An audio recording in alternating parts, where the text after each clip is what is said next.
pala tumabi pera. Malilintikan pala ako. Ayan mga ka-escortoy po. Dahil wala tayong pera, salamat sa Diyos, may nag-iwan ng ng aircon dito sa shop. Babakasin natin para magkapera tayo. Siguro kay sis to iniwan, sa asawa ko iniwan kanina siguro. Siguro binenta sa kanya to. Kaya babakasin ko na para magkapera. Yan ang buo pa pero malamang sira na to. Oo, bakasin na natin kasi no. Alam mo naman, pag yung sa pang trabaho mo, siyempre, lahat ng papasok sa shop, babakasin ko na yan, sira yan eh. Kaya yun ang maganda po pag junk shop. Teka lang. Ayun ang mga ka-squat toy. Nabaklas na ko po. Siguro yung may-ari na ito kaya sinurrender na kasi baka madumi na, makalawang na. Sa junk shop.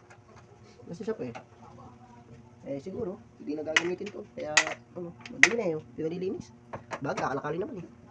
Kaya, mabaklas na natin. Malapit na mga ka-squat. Bago pa to Medyo bago pa dito. Dito lang madumi. Saka walang tama dito Siguro mayaman na may-ari nito kasi pinasap ka agad eh. Wait na mayaman may-ari nito. Kaya ayos lang. Paldo naman tayo kasi kakapera tayo. Parang hindi nalinis pero okay na. Kalakali na natin ayos naman.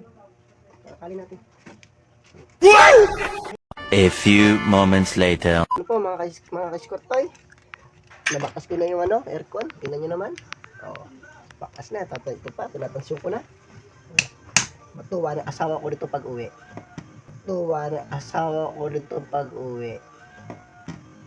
A few moments later. A few inches later. 2 hours later. Pa, nakita mo ba yung aircon dyan?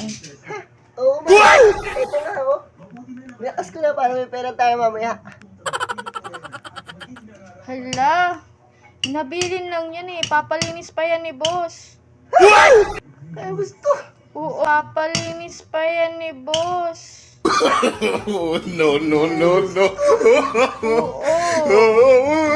Huwag mo binaklas. Bakit mo si shop?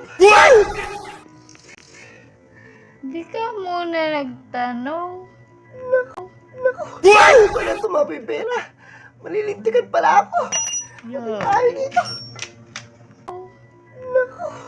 Hindi pala tumabi pera. Malilintikan pala ako. Ay, dito. Matuwa na asawa ko dito